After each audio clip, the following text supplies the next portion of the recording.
대업 시청자 동일청강 주주 여러분들 반갑습니다. 동일철강 관련된 중요 이슈나 내용들 전달해 드리고 있는 대기업 담당 멘토 이진욱입니다. 자, 오늘 여러분들과 함께 좀 얘기 나눠볼 거는 일본 금리 인상에 대한 얘기 좀 해볼까 합니다. 자, 일본의 금리 인상과 이 철강사의 영향, 즉 상관관계가 어느 정도 있습니다. 그래서 어떤 영향을 우리 또 철강 회사들에게 미칠지에 대한 여부 전반적으로 살펴보도록 하겠습니다. 자, 그리고 이어서 이 동일철강의 주가 분석까지 해보는 시간 가져볼 테니까 영상 좀 집중해 주시면서 같이 한번 가보도록 할게요. 자, 이슈 보겠습니다. 일본이 17년 만에 금리 인상을 했다라는 소식입니다. 이 마이너스 금리를 8년 만에 탈출했다라는 소식인데요. 자, 내용을 보게 되면 일본 중앙은행이 마이너스 금리를 해제하면서 이 17년 만에 금리 인상을 했다라고 밝혔습니다. 자, 그동안 잃어버린 30년이라고 해서 여러분들도 다 아시다시피 이 부동산 버블이 터지면서 계속해서 이 경기 침체가 일어났고 이걸 벗어나기 위한 출구로 금리, 마이너스 금리를 택해 왔었죠.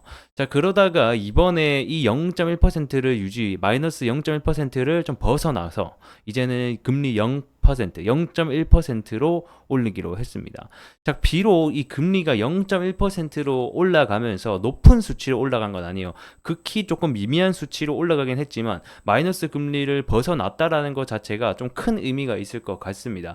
자, 그리고 추후에 금리 인상이 더 추가로 될 수 있다는 소식이 들려오고 있는데 이 부분은 좀 지켜봐야겠습니다. 자, 그러면 여기서 우리가 들 수 있는 생각이 이 일본이 마이너스 금리를 벗어나서 금리 인상이랑 이 철강 회사랑 무슨 연관이 있냐 이렇게 좀 생각이 들 것 같은데 그동안 일본의 엔저 영향으로 인해서 일본산 철강 제품이 우리 국내에 많이 유입이 됐었거든요.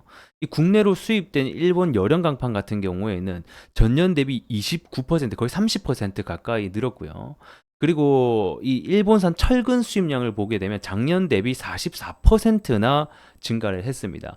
자, 이렇게 엔저 그러니까 금리가 낮다 보니까 그만큼 유통되는 가격도 낮아지게 되겠죠.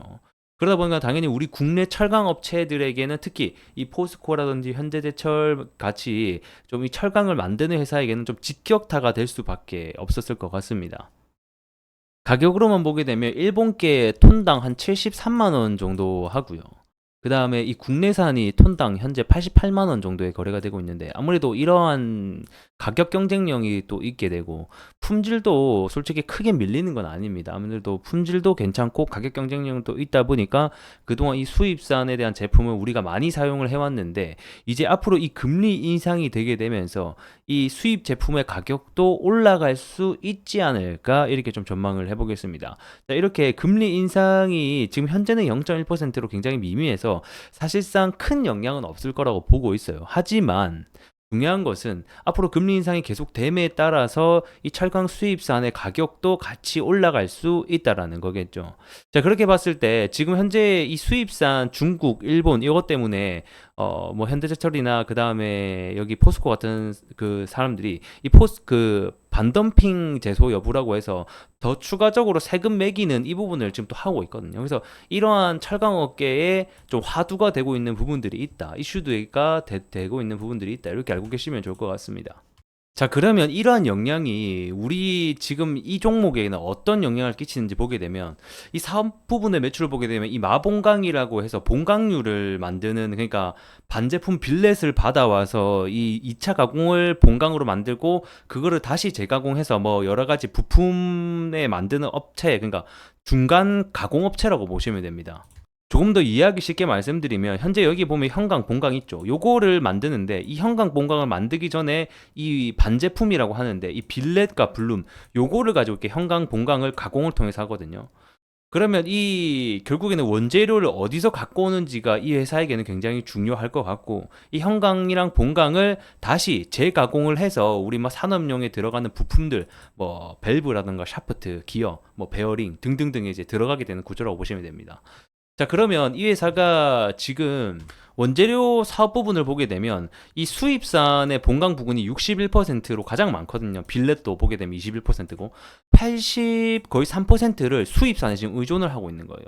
그러면 앞으로 이 수입산에 의존하고 있었는데 금리 인상으로 인해서 이 수입산 가격마저 올라가게 된다라고 하면 그에 따른 마진율의 하락으로까지도 이어질 수 있다를 우리가 어느 정도 예측해 볼 수 있을 것 같습니다. 그래서 조금 안타깝지만 이 동일 철강에게는 그렇게 좋지 못한 소식이 될 것 같습니다. 만약에 이게 국내에서 포스코랑 현대에서, 그러니까 포스코랑 현대제철에서 많이 들고 오는 애였으면 수혜가 되거든요. 왜냐하면 이 포스코 현대제철에게는 당연히 호재가 될 거니까 이 일본산 국내 가격이 올라감에 따라서 이 국내산에 대한 점유율이 더 올라갈 수 있으니까. 하지만 지금 현재로 이 회사는 봤을 때는 수입을 더 많이 하고 있기 때문에, 그러니까 수입산을 많이 쓰고 있기 때문에 그에 따른 조금 안 좋은 영향도 있을 수 있겠다. 하지만 아직까지는 0.1% 올린 거라서 솔직히 말씀드리면 아직 크게 영향은 있지 않습니다. 막 이걸로 인해서 가격이 막 올라가고 그러진 않을 것 같아요. 하지만 앞으로 추후에 금리 인상이 계속해서 이루어진다라고 하면 이런 영향을 받을 수도 있다라는 것을 우리가 알고 있어야 된다라는 거죠. 자, 이번에 차트로 들어와서 보게 되면 안 그래도 이 관리 종목으로 지정이 됐죠. 이 감사 보고서랑 그다음에 관리 종목 지정된 거는 제가 다음 시간에 구체적으로 내용 좀 상세하게 좀 풀어드릴게요. 그래서 일단은 오늘은 이러한 이슈가 있었고 이런 영향을 받을 수 있다, 이렇게까지 좀 알고 계시면 좋을 것 같고, 지금은 사실 이 매출 구조가 굉장히 안 좋아서 적자가 나고 있다 보니까 현재 주가가 많이 빠져 있는 상태입니다.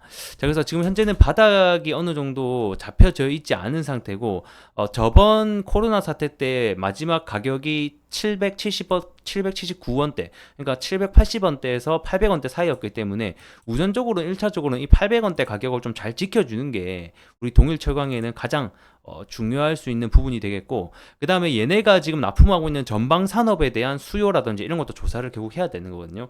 이것도 제가 다음 시간에 구체적으로 하나하나 풀어 드릴 수 있도록 하겠습니다. 근데 현재는 사실 이 차트 분석이라는 게 크게 의미가 없기 때문에 앞으로 대한 사업 전망이나 이런 부분을 위주로 앞으로 더 말씀드릴 수 있도록 하겠습니다. 현재는 우리가 봐야 되는 중요한 가격대는 지지 가격 800원대를 좀 잘 지켜주는지 여부를 함께 보셨으면 좋겠고, 중장기적인 관점에 봤을 때는 아무래도 이 장기 이평선들이 지금 121선과 241선인데 요게 다시 한번 이렇게 내려오면서 주가가 이렇게 타고 올라가는 추세가 반전될 수 있는지에 대한 여부를 보시는 게 좋을 것 같습니다. 그러려면 아직까지 이 장기 이평선과 주가의 이격도가 많이 벌어져 있잖아요. 그러니까 이 이격도가 좁혀지는 시점을 다시 한번 더 기다려 보자, 이렇게 전반적으로 설명드리도록 하겠습니다. 자, 오늘 영상 여기서 마무리해 보도록 하겠고요. 전 또 다음 시간에 여러분들에게 더 나은 내용으로 뵙도록 하겠습니다. 좋아요, 구독 한 번씩만 부탁드리면서 다음 시간에 뵐게요.